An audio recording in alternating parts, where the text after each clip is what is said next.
আহমদুল্লাহ নামে এক বেয়াদব, সে তো টুপিওয়ালা। ওই এক বেয়াদব টিভিতে বসা বসা নবীজির নবুয়তকে নিয়ে ও প্রশ্নবিদ্ধ করে।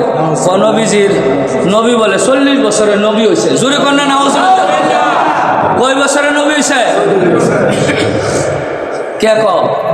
আহমদুল্লাহ নামে এক বেয়াদব, সে তো টুপিওয়ালা, ওই দাড়িওয়ালা, দেখতে তো হুজুর, দেখতে হুজুর, ভিতরে গুজুর, মুখে মধু, অন্তরে বিষ, বিষের বোতল, মধুর লেবল। নাম হয়েছে মুনাফিক।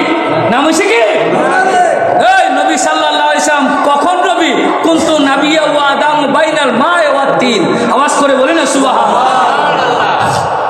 হযরত আদম আলাইহিস সালাম যখন মাটি এবং পানির সাথে মিশ্রিত, তখনও তিনি নবী। নবী কিনা বলেন? আজকে হে বলে 40 বছরের নবী হয়েছে। এটার নাম ইমান না। ইমান রাখতে হবে বাতিনে। বাতিনে রাখার নাম হচ্ছে ইমান। সুবহানাল্লাহ বলি না? আমি ওইটাও বলা লাগলে এই কথাটা একটু বলা যায়। এই আহমদুল্লাহ সে কিন্তু আজকে দেখেন টিভিতে বয়ে বয়ে মানুষকে পথভ্রষ্ট করতেছে। জোরে কন্যা নাউজুবিল্লাহ। হুঁশিয়ার থাকবেন আমার নবীজির নবুয়তের ব্যাপারে।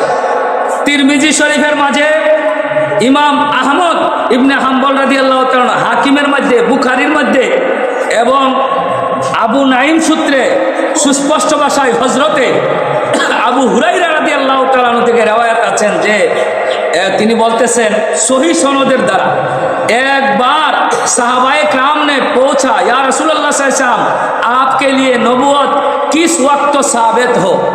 नबूवत आपने कौन समय आपने नबी?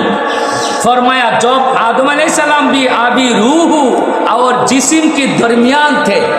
आदम अलैहिस्सलाम যখন রুহু এবং জিসিমের ছিল না, মাঝামাঝি ছিল, তখনও আমি নবী। তখনও কি? কিন্তু এই বেয়াদবে কিন্তু আজকাল মানুষকে কি করতেছেন? পথভ্রষ্ট করতেছে।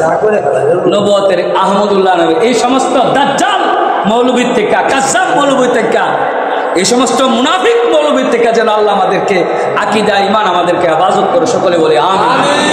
আমার অসমাপ্ত আলোচনা এখানে শেষ। আপনাদেরকে কষ্ট দিচ্ছি।